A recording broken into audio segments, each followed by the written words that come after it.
Number one, put God first. Put God first in everything you do.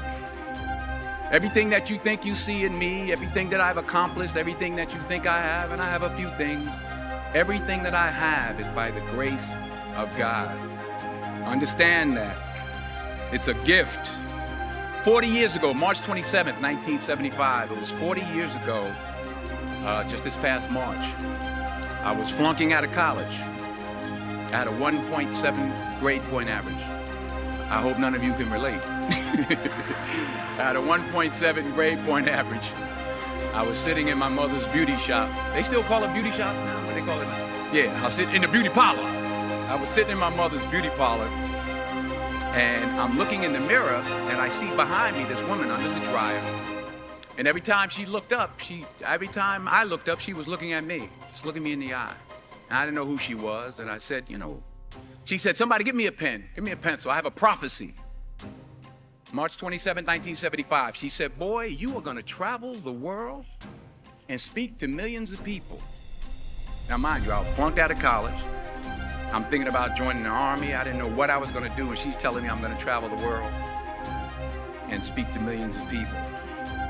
Well, I have traveled the world, and I have spoke to millions of people. But that's not the most important thing, the success that I had. The most important thing is that what she taught me and what she told me that day has stayed with me since.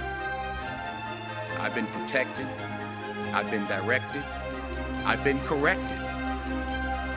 I've kept God in my life, and it's kept me humble. I didn't always stick with him, but he always stuck with me. So stick with him in everything you do. If you think you want to do what you think I've done, then do what I've done and stick with God. Number two, fail big. That's right. Fail big.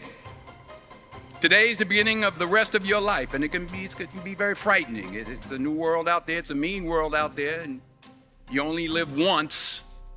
So do what you feel passionate about. Take chances professionally.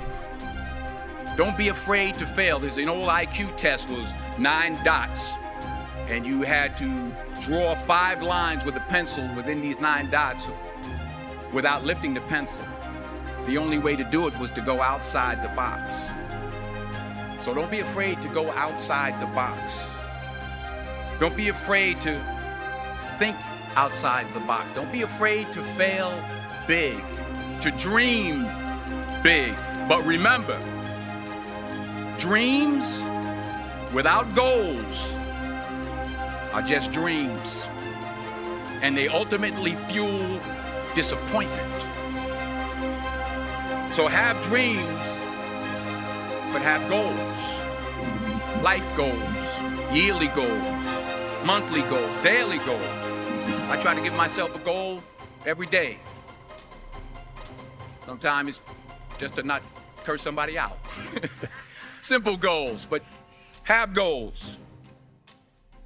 And understand that to achieve these goals, you must apply discipline and consistency. In order to achieve your goals, you must apply discipline, which you have already done, and consistency every day, not just on Tuesday and miss a few days.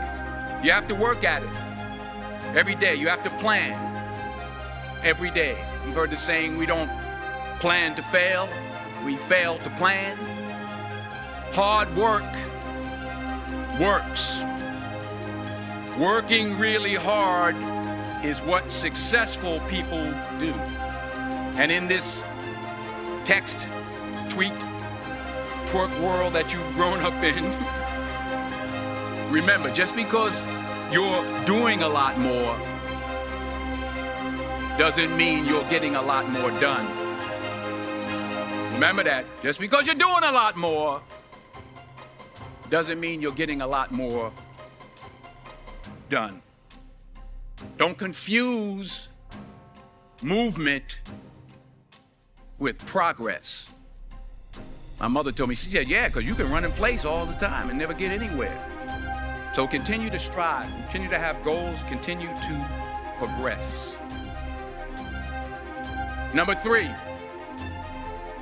you'll never see a U-Haul behind a hearse. I'll say it again. You'll never see a U-Haul behind a hearse. I don't care how much money you make, you can't take it with you. And it's not how much you have, it's what you do with what you have.